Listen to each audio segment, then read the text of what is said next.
Hello friends, എല്ലാവർക്കും നമസ്കാരം. Food and ക്രാഫ്റ്റിലേക്ക് ഒരിക്കൽ കൂടി സ്വാഗതം.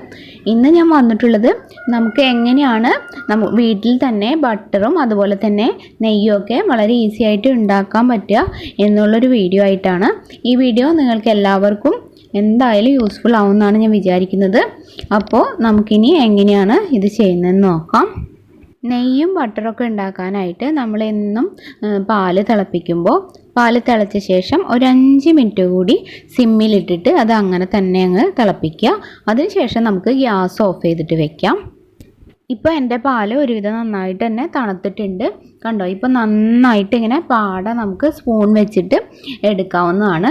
ഇതിപ്പോൾ ഇങ്ങനെ തന്നെ ഒന്ന് ഫ്രിഡ്ജിൽ വെക്കാൻ പറ്റുകയാണെങ്കിൽ കൂടുതൽ നല്ലതാണ്. ഇതിനും നല്ല തിക്കായിട്ട് തന്നെ പാട ഇങ്ങോട്ട് നമുക്ക് എടുക്കാൻ പറ്റും. ഇന്ന് തന്നെ യൂസ് ചെയ്യണമെന്നുണ്ടെങ്കിൽ ഇതുപോലെ അപ്പോൾ തന്നെ നമുക്ക് ഇങ്ങനെ പാട എടുക്കാം.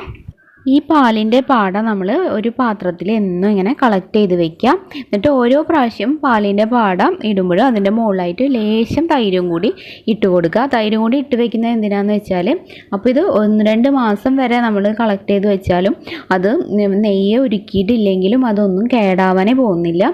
ഇതിപ്പോൾ ഇങ്ങനെ ചെയ്യുന്നതുകൊണ്ട് തന്നെ അത് ഫ്രീസറിൽ വെക്കേണ്ട ആവശ്യമില്ല. ഫ്രിഡ്ജിൻ്റെ താഴത്തെ തട്ടിൽ വെച്ചാൽ മതി.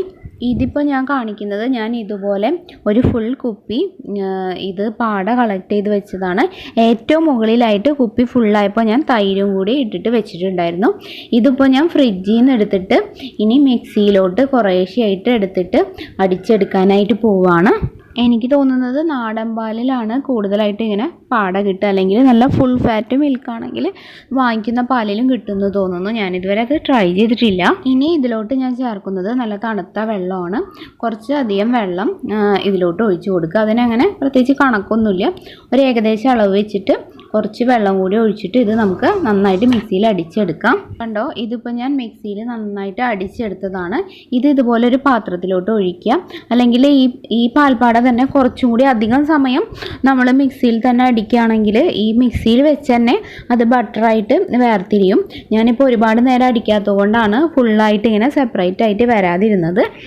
ഇതുപോലെ തന്നെ കുപ്പിയിലുള്ള ഫുള്ള് പാൽപ്പാടയും നമുക്ക് അടിച്ചെടുക്കാം. വെള്ളം ചേർത്തിട്ട് അടിച്ചെടുത്താൽ മതി. അഥവാ അങ്ങനെ സെപ്പറേറ്റ് ആയിട്ട് വരുന്നില്ല എന്ന് തോന്നുകയാണെങ്കിൽ കുറച്ചുകൂടി മോരോ തൈരോ എന്തെങ്കിലും ആഡ് ചെയ്ത് കൊടുത്താൽ മതി. അതുപോലെ കുറച്ചുകൂടി വെള്ളം ആഡ് ചെയ്ത് കൊടുത്താലും പെട്ടെന്ന് തന്നെ സെപ്പറേറ്റ് ആയിട്ട് വരും. നല്ല തണുത്ത വെള്ളം ഒഴിക്കാനായിട്ട് നോക്കുക. എന്നിട്ട് ഒരു സ്പൂണോ എന്തെങ്കിലും ഒരു വിസ്കോ എന്തെങ്കിലും വെച്ചിട്ട് നമ്മൾ പതുക്കെ ഇങ്ങനെ മിക്സ് ചെയ്തുകൊണ്ടിരിക്കുക. ഇത് ഞാൻ പറഞ്ഞില്ലേ, കുറച്ചുകൂടി അധികം സമയം മിക്സിയിൽ വെച്ച് തന്നെ അടിക്കുകയാണെങ്കിലും ഇത് സെപ്പറേറ്റ് ആയിട്ട് വരും. ഞാനിപ്പോൾ ഇത് അങ്ങനെ ചെയ്യാത്തതുകൊണ്ട് ഇങ്ങനെ ചെയ്യുന്നേ ഉള്ളൂ. നിങ്ങൾക്ക് എങ്ങനെയാണ് സൗകര്യം എന്നുണ്ടെങ്കിൽ അത് ഫോളോ ചെയ്യാം. ഇപ്പോൾ നമ്മുടെ വെണ്ണ ഇങ്ങനെ സെപ്പറേറ്റ് ആയിട്ട് നമുക്ക് വന്നിട്ടുണ്ട്. ഇതുപോലെ എല്ലാ വെണ്ണയും നമ്മൾ പതുക്കെ ഒരു സൈഡിലേക്ക് കൊണ്ടുവരിക. ഞാൻ എടുത്തു വെച്ചിട്ടുള്ള എല്ലാ പാടയിൽ നിന്നും കൂടിയിട്ട് എനിക്ക് ഇത്രയും വെണ്ണയാണ് സെപ്പറേറ്റ് ആയിട്ട് എടുക്കാനായിട്ട് കഴിഞ്ഞത്. ഇതിപ്പോൾ നന്നായിട്ട് തന്നെ ഈ വെണ്ണ സെപ്പറേറ്റ് ആയിട്ട് വന്നു. ഇനി ഇത് നല്ല ക്ലിയർ ആയിട്ട് കഴുകിയെടുക്കണം. ഞാനിതിപ്പോൾ മോരിൻ്റെ വെള്ളമൊക്കെ ഫുള്ള് കളഞ്ഞിട്ട് വേറെ നല്ല വെള്ളം കൊണ്ട് ഒരു 3-4 പ്രാവശ്യം കഴുകിയെടുത്തതാണ്. ഇങ്ങനെ ചെയ്യുമ്പോൾ നല്ല പെർഫെക്റ്റ് ആയിട്ട് നമ്മൾ ഷോപ്പിൽ നിന്ന് വാങ്ങുന്ന പോലത്തെ തന്നെ നമുക്ക് നെയ്യ് കിട്ടും. ഇതിൽ നിന്ന് ഇങ്ങനെ വെണ്ണ എടുക്കാനായിട്ട് എന്തെങ്കിലും ബുദ്ധിമുട്ട് തോന്നുകയാണെങ്കിൽ ഒരു 10 മിനിറ്റ് ഫ്രിഡ്ജിൽ വെച്ചാൽ പെട്ടെന്ന് തന്നെ വെണ്ണ ഒരുമിച്ച് കൂടി സെറ്റായിട്ട് നല്ല കട്ടിയിൽ വരും. അപ്പോൾ പെട്ടെന്ന് തന്നെ നമുക്കിത് ഈ വെള്ളത്തിൽ നിന്ന് എടുക്കാൻ പറ്റും. നിങ്ങൾക്ക് ബട്ടറാണ് ആവശ്യം എന്നുണ്ടെങ്കിൽ ഈ ബട്ടർ എടുത്തിട്ട് ഏതെങ്കിലും ഒരു പാത്രത്തിൽ വെച്ചിട്ട് നമുക്ക് ഫ്രീസറിൽ വെച്ചോ സെറ്റ് ചെയ്യാവുന്നതാണ്. ഫ്രീസറിൽ സൂക്ഷിക്കുകയാണെങ്കിൽ ഒരു 1-2 മാസം വരെ ആ ബട്ടറിന് ഒരു കേടും വരില്ല. അപ്പോൾ ബട്ടറിൻ്റെ മേക്കിംഗ് ആണെങ്കിൽ ഇത്ര സ്റ്റെപ്പ് വരെ ചെയ്താൽ മതി. ഇനി അടുത്തതായിട്ട് ഞാനിതിനെ നെയ്യായിട്ട് മാറ്റാൻ പോവാണ്.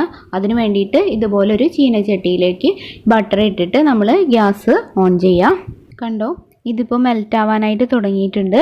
നന്നായിട്ട് ഫുള്ള് മെൽറ്റ് ആവുന്ന വരെ നമുക്ക് വെയിറ്റ് ചെയ്യാം.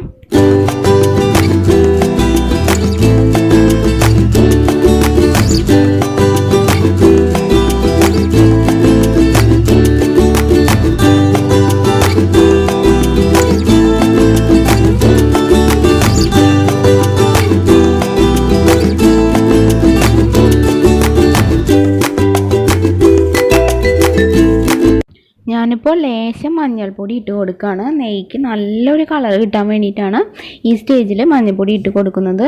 അത് തികച്ചും ഓപ്ഷണലായിട്ടുള്ള സ്റ്റെപ്പാണ്. നിങ്ങൾക്ക് വേണമെന്നുണ്ടെങ്കിൽ മാത്രം ആഡ് ചെയ്ത് കൊടുത്താൽ മതി. ഇനി നമുക്കിത് ഇങ്ങനെ സിമ്മിൽ വെച്ചിട്ട് നെയ്യ് ആയി വരുന്നത് വരെ ഇളക്കിക്കൊണ്ടിരിക്കണം. ഇടയ്ക്കൊന്ന് ഇളക്കി കൊടുത്താൽ മതി, എപ്പോഴും കണ്ടിന്യൂസ് ആയിട്ട് ഇളക്കണം എന്നില്ല. തിളച്ച് പോവാതെ സൂക്ഷിക്കണം.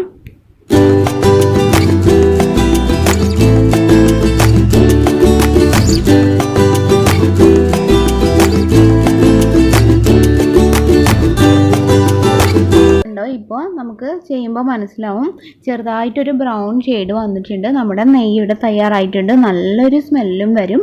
അപ്പോൾ ഇത്രയ്ക്ക് ആകുമ്പോൾ നമ്മളിത് ഓഫ് ചെയ്യുക. എന്നിട്ട് തണുത്ത ശേഷം നമുക്ക് അരിച്ചിട്ട് ഒരു കുപ്പിയിലോട്ട് ഒഴിച്ച് വയ്ക്കാവുന്നതാണ്. ഞാൻ നമ്മുടെ നെയ്യ് ഇവിടെ അരിച്ചെടുത്തിട്ടുണ്ട്. നല്ല സ്മെല്ലാണ് ഇപ്പോൾ എനിക്ക് ഈ നെയ്യിൽ നിന്ന് കിട്ടുന്നത്. അതുപോലെ തന്നെ നല്ലൊരു ഗോൾഡൻ കളറും ഉണ്ട്. മഞ്ഞൾപ്പൊടി ചേർത്തുകൊണ്ടാണത്. ഈ നെയ്യ് നമ്മൾ ഒരു കുറച്ച് സമയം ഫ്രിഡ്ജിൽ വെച്ചിട്ടുണ്ടെങ്കിൽ നമ്മൾ കടയിൽ വാങ്ങുന്ന പോലെ തന്നെ നന്നായിട്ട് കട്ടയായിട്ട് വരും. അപ്പോൾ ഈ ഒരു മെത്തേഡ് നിങ്ങൾക്ക് എല്ലാവർക്കും യൂസ്ഫുൾ ആയിട്ടുണ്ടാവും എന്ന് ഞാൻ വിചാരിക്കുന്നു. യൂസ്ഫുൾ ആയി എന്ന് തോന്നുകയാണെങ്കിൽ തീർച്ചയായും ഒന്ന് ലൈക്ക് ചെയ്യുക. ഫ്രണ്ട്സിനും റിലേറ്റീവ്സിനൊക്കെ ഒന്ന് ഷെയർ ചെയ്ത് കൊടുക്കുക. കൂടുതൽ നല്ല വീഡിയോസിനായിട്ട് ഈ ചാനലൊന്ന് സബ്സ്ക്രൈബ് ചെയ്യുക, സപ്പോർട്ട് ചെയ്യുക. താങ്ക്